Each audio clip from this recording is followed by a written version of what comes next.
If hard work makes people rich, why are the hardest workers still broke? Think about it. Teachers, nurses, factory workers. They wake up early, they work all day, they come home exhausted. And year after year, they're still stuck in the same place. That's uncomfortable to admit, but it's important. Because if hard work was the answer, this wouldn't be happening. Here's the truth nobody likes to say out loud. The problem isn't you. The problem is the system you're playing in. And by the end of this video, you'll understand why salaries were never designed to make people rich. Let's start with how this idea even began. A long time ago, working hard actually worked. You showed up, you did your job, you got paid, you survived. That was enough. Back then, prices were low, competition was limited, companies were smaller. One income could support a family, sometimes even buy a house. But the world didn't stay that way. Technology exploded, global competition increased, corporations grew massive, productivity went up, profits went up, but salaries, they barely moved. And this is where the problem starts. Because when most people hear hard work, they assume effort equals reward. But in modern economies, effort and reward are no longer connected the way you think. Here's something simple but powerful. A salary pays you for time, not for value, not for growth, just time.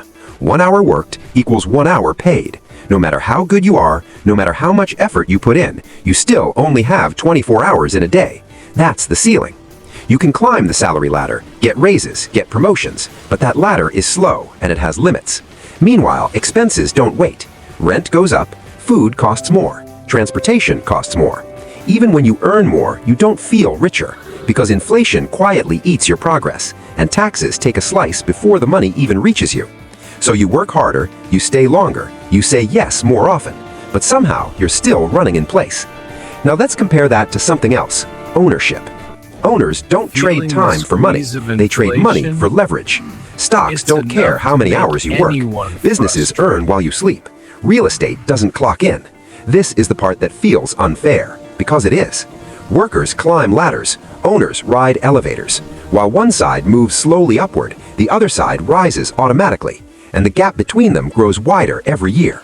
This isn't about intelligence or morality or effort, it's about structure.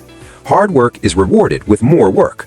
Ownership is rewarded with more money. Here's where the lie really shows itself. Society teaches you this story. Go to school, get a good job, work hard, you'll be fine. And to be fair, that advice keeps you stable. But stability is not wealth. Salaries are designed to keep systems running, not to free the people inside them. If salaries made people rich, employees would be the wealthiest group on earth, but they're not. The richest people don't earn paychecks, they earn ownership returns. That's not an accident. Now let's be clear, hard work is not useless, it's necessary. But hard work alone is incomplete. Think of it like this. Hard work is fuel, but ownership is the engine. You can pour fuel forever. If there's no engine, you don't move. This is why two people can work equally hard and end up in completely different places. One uses effort only to earn income, the other uses income to build assets. Same effort, different direction. 10 years later, the outcomes don't even look related. Here's the turning point most people miss. Wealth isn't built by working less, it's built by owning more. Ownership turns effort into leverage. One smart decision, repeated consistently, over time. That's how money actually grows. Not fast, not flashy, but quietly, like a snowball rolling downhill. At first, it's small, almost invisible, but the longer it rolls, the bigger it becomes, and eventually it moves on its own. This is why the hardest workers often struggle the most. They're fully focused on effort, but effort without leverage has limits.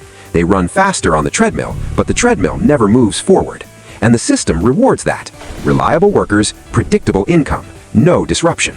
Meanwhile, assets don't get tired, they don't burn out, they don't need motivation, they just compound. So what's the real lesson here? It's not quit your job. That's unrealistic. It's this. Use your salary as a tool, not as the destination.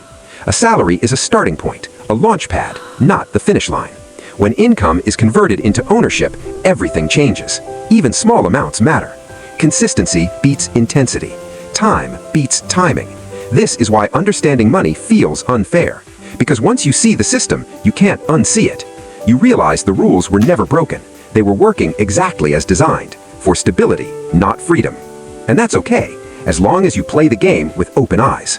So let's say it clearly. Hard work is important. Discipline matters. Effort counts, but salaries don't make people rich. Ownership does. And the moment you stop trading only time for money, your future starts to shift. Slowly, quietly, but permanently. If this helped you understand money more clearly, subscribe for more honest explanations.